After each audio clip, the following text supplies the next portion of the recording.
कक्षा 8 में पढ़ने वाली एक लड़की जिसकी उम्र 14 या 15 साल के आसपास रही होगी। घर पर उस वक्त कोई नहीं था जब लड़की घर से अचानक से गायब हो जाती है। उसके माँ बाप जब घर वापस लौट के आते हैं तो अपनी बेटी को हर जगह तलाश करते हैं, हर किसी से पूछते हैं। जब लड़की मिलती नहीं है तो मजबूर होकर वो थाने जाते हैं और थाने जाने के बाद रोते हुए गिड़गिड़ाते हुए कहते हैं कि साहब हमारी बेटी गायब हो चुकी है, उसे ढूंढने में हमारी मदद कीजिए। पुलिस जब अक्सर बात पूछने के बाद उसकी उम्र कितनी है, उम्र के साथ तरह तरह के अंदाजे लगाना शुरू कर देती, तो पुलिस का एक ही कहना था कि हो सकता है किसी दोस्त के साथ चली गई हो। लेकिन वो दोस्त के साथ नहीं गई थी बल्कि नाराज होकर घर से निकल गई थी। काश वो उस दिन नाराज होकर घर से ना निकलती तो उसकी जो भविष्य में दुर्दशा होती है उसको सुनकर शायद किसी की भी आंखों में आंसू आ सकते हैं। दरअसल इस लड़की के आंसुओं की कीमत किसी ने पहचानी तो वो एक पुलिस की इंस्पेक्टर होती हैं। उस लड़की को न केवल उस दलदल से बाहर निकाला बल्कि उसके उसे एक सही जगह पहुंचाने में पूरी जी जान से जुट जाती है। आज वाकई एक इंस्पेक्टर ने जो काम किया है वाकई वो सैल्यूट के हकदार है। इस कहानी को सुनने के बाद आप भी इनको सैल्यूट करने से पीछे नहीं हटेंगे। नमस्कार, आदाब, सत श्री अकाल। मैं ओमवीर आज की जो सच्ची घटना आपको सुनाने जा रहा हूँ, ये सच्ची घटना राष्ट्रीय राजधानी क्षेत्र नई दिल्ली की। दरअसल यहाँ एक इलाका है सेंट्रल जिला, उसी सेंट्रल जिले की एक चौकी लगती है कमला मार्केट। बात कर रहा हूँ 16-17 जुलाई 2024 की रात लगभग 10 बजे के आसपास है। जो कमला मार्केट चौकी की इंचार्ज होती हैं किरण सेठी, उनके साथ में एएसआई होती है परमजीत और कांस्टेबल होती है ममता। वो आराम से बैठे हुए थे। खाली उन्होंने कहा कि ठीक है चलो कमला मार्केट की तरफ चलते हैं जहाँ पर जीबी रोड, जहाँ पर वेश्यावृत्ति के धंधे होते हैं।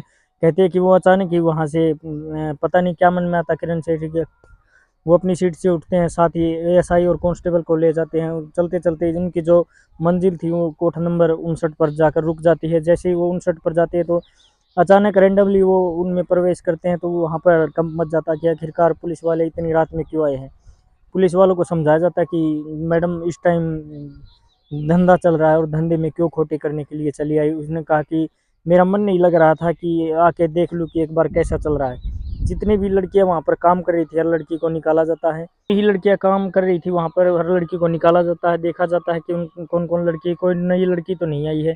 जब ये देखने की बात चल रही थी तो एक कमरा बंद था, उस कमरे के अंदर एक ग्राहक भी मौजूद होता है। साथ ही एक जो उनके अंदर लड़की थी वो भी अपने कस्टमर के साथ बिजी थी। दरवाज़ा खुलता है और दरवाज़ा खुलने के बाद जब किरण सेठी उस लड़की को देखती है तो देखने के बाद वो देखती रह जाती है। हालांकि कदकाठी से वो लड़की बड़ी लग रही थी लेकिन हाव भाव से लग रहा था शायद वो छोटी है।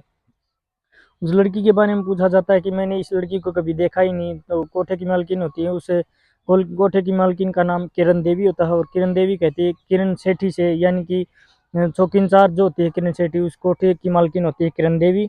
वो कहती है कि मैडम आप खामखा परेशान हो रही हैं, ये काफ़ी टाइम से यहाँ पर और आपने शायद पहले भी देखा होगा। लेकिन बात देखने की आती है तो उन्हें लगता है कि कुछ ना कुछ तो गड़बड़ है। तुरंत ही वो अपनी टीम को फ़ोन करती है। टीम को फ़ोन करने के बाद इस लड़की को हॉस्पिटल लेके जाया जाता है और हॉस्पिटल ले जाने के बाद इसकी उम्र का पता लगा जाता है तो लगभग लड़की 14 या 15 साल के आसपास रही होगी और उसके आधार कार्ड या जो बाकी डॉक्यूमेंट थे वो भी दिखाए जाते हैं। तो उसमें जो उसकी एज थी वो बालिग थी, लेकिन वो लड़की बालिग होती ही नहीं। अब उस लड़की से प्यार से दुलार से पूछा जाता है कि बेटा तुम कहाँ की रहने वाली हो, तो बताती है कि वो उत्तर प्रदेश की रहने वाली है। उसके ज़िले का नाम इसलिए हम नहीं बता रहे क्योंकि उसकी जो पहचान है वो उजागर हो सकती है और इसलिए उसकी बदनामी हो सकती है। उसकी पहचान को हम खुद जो इंस्पेक्टर होती है उन्होंने भी नहीं बताया। दरअसल ये लड़की कक्षा 8 में पढ़ने वाली होती है। 14 या 15 साल के आसपास ही इसकी उम्र रही होगी। दरअसल ये लड़की जो कहानी बताती है इसको सुनने के बाद हर कोई भावुक हो जाता है। दरअसल लड़की बताती है कि 23 जून 2023 का ये वाक़या है। ये अपनी माँ से कहती है कि माँ मुझे अपने स्कूल जाना और जो कबड्डी का एक कंपटीशन में हिस्सा लिया था वहाँ पर इसको सम्मानित किया जाएगा। जैसे माँ ने ये बात सुनी, माँ ने कहा कि छुट्टियों के दिन चल रहे, तुम स्कूल में करने क्या जाओगी, इसलिए तुम स्कूल में मत जाओ। माँ मना कर देती है। बेटी स्कूल जाने की जिद पकड़ी हुई थी क्योंकि उसका आज सम्मान होना था। कबड्डी में वो गोल्ड मेडल जो जीत के लाई थी। माँ और बेटी में कहासुनी हो जाती है। बेटी जिद करने लगती है, माँ उसे डांट कर घर के अंदर बंद कर देती है। कहती है कि तुम यहाँ रहो। जब बेटी यहाँ रहती है माँ बाप अपने काम से चले जाते हैं, घर में कोई सदस्य था नहीं और उसे मौका मिल जाता है घर से बाहर निकलने का। घर से कुछ ही दूर रेलवे स्टेशन होता है। वो रेलवे स्टेशन में बैठकर काफ़ी देर से रो रही थी, परेशान हो रही थी। रोते रोते अचानक एक ट्रेन आती है और ट्रेन में बिना कुछ सोचे समझे उस ट्रेन में जाकर बैठ जाती है और जो ट्रेन जो थी वो दिल्ली की तरफ जा रही थी। जिस बोगी में जाकर बैठती है उस बोगी में सीट के सामने एक व्यक्ति बैठा हुआ है। उस व्यक्ति ने उसे रोते हुए लड़की को देखा, देखकर कहा कि बेटा तुम रो क्यों रही हो, परेशान क्यों हो? तब लड़की शुरुआत में तो चुप रहती है, लेकिन वो व्यक्ति उसके लिए कुछ खाने का सामान लेकर आता है, कहता है कि बेटा तुम इसे खा लो, तुम मेरी बेटी की उम्र को, कोई दिक्कत कोई परेशानी हो तो बताओ। उस लड़की ने अपने मन की सारी बात बता दी कि उसे गोल्ड मेडल मिला था, माँ उसे स्कूल भेजना नहीं चाहती थी, इसलिए नाराज होकर वो घर से बाहर आ गए। उस व्यक्ति ने कहा कि तुम परेशान मत हो, तुम्हारी जितनी मेरी बेटी है वो एक नौकरी करती है, उसके साथ चले जाना, वो तुम्हारी सहेली बन जाएगी, तुम उसे अपना सुख दुख बांट सकती है। जैसे ही उस लड़की ने ये बात सुनी तो उसे लगा कि शायद घर से निकलना उसके लिए बहुत अच्छा होगा। वो घर से निकलकर ट्रेन में उस व्यक्ति से बातचीत करते करते काफ़ी नज़दीकियाँ उससे बन जाती हैं। वो व्यक्ति उसे अपने घर पर लेकर जाता है। वो लड़की नहीं जानती थी कि आखिरकार वो किसके साथ आई है, कहाँ रह रही है, कहाँ नहीं। उसने कहा मुझे बहुत तेज़ भूख लगी। उस लड़की को उस व्यक्ति ने खाने का कुछ सामान दिया तो उसमें कुछ ऐसा पदार्थ मिलाता है कि वो लड़की वो अपनी अवस्था में थी ही नहीं, ना विरोध करने की अवस्था में थी और ना ही कुछ कहने की अवस्था में थी। उस व्यक्ति ने उसके साथ बलात्कार किया। 1 दिन नहीं, 2 दिन नहीं, 3 दिन लगातार ऐसा ही घिनौना कृत्य करता रहा और साथ ही तलाश करता रहा कि इस लड़की को आखिरकार कहाँ बेचा जाए, क्योंकि वो व्यक्ति दलाली का काम करता था जिसका नाम ऋषि होता है। ऋषि नामक वो व्यक्ति उस लड़की के शारीरिक शोषण करता है और तलाश कर रहा था, क्योंकि उसे पहले भी वो कई लड़कियों को इस तरह कोठे पर बेच चुका था। उस ऋषि नामक व्यक्ति ने कोठा नंबर 59 की किरण देवी नाम की जो मालकिन होती है उनसे संपर्क किया और संपर्क करने के बाद कहा कि मैं एक लड़की लेकर आया हूँ, तुम चाहो तो उससे मिल सकती हो, अच्छी है दिखने में, उससे वो अच्छी खासी कमाई भी करेगी। कुछ इस तरह के उसको सपने दिखाए जाते हैं और उस लड़की को 3 दिन अपने घर पर रखकर 60,000 में उसको बेच देता है।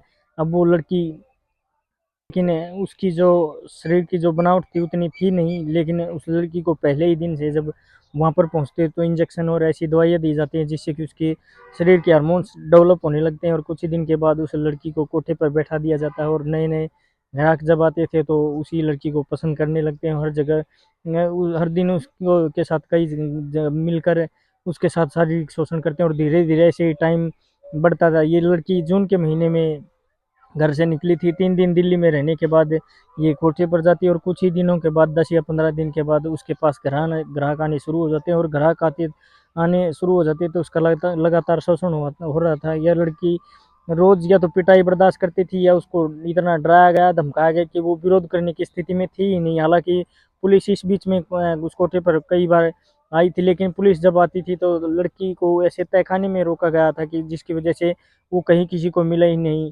लेकिन कोई नहीं जानता था कि 16 और 17 जुलाई 2024 की उस रात में जो कमला मार्केट चौकी की इंचार्ज होती हैं किरण सेठी अपनी कांस्टेबल ममता और एएसआई के साथ जब इस कोठे पर अचानक से रेड मारती है तो वहाँ पर ये एक लड़की मिलती है और साथ में एक और लड़की मिलती है, 2 लड़की जो नाबालिग होती हैं, जबकि उनके आधार कार्ड और डॉक्यूमेंट होते हैं उन्हें बालिग दिखाने की कोशिश की जाती है।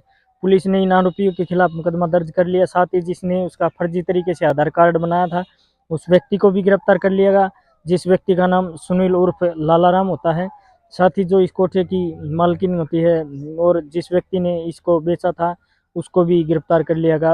अब उस लड़की से जिस डिस्ट्रिक्ट से वो भागकर यहाँ पहुंची थी दिल्ली में, उस डिस्ट्रिक्ट में क्या एफआईआर दर्ज हुई है नहीं हुई है, लड़की किन परिस्थितियों में घर से निकली थी, इस मामले की जांच पड़ताल की जा रही थी।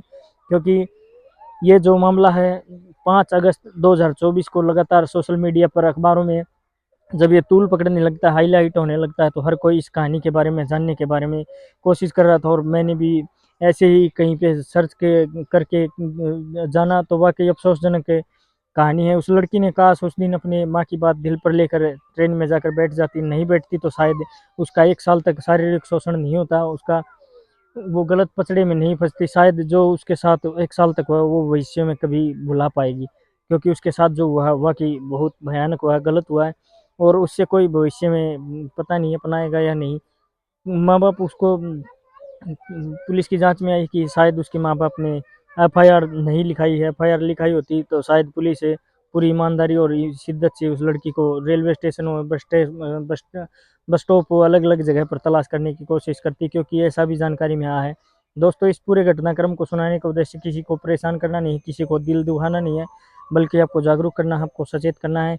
धन्यवाद। जय हिंद, वंदे मातरम।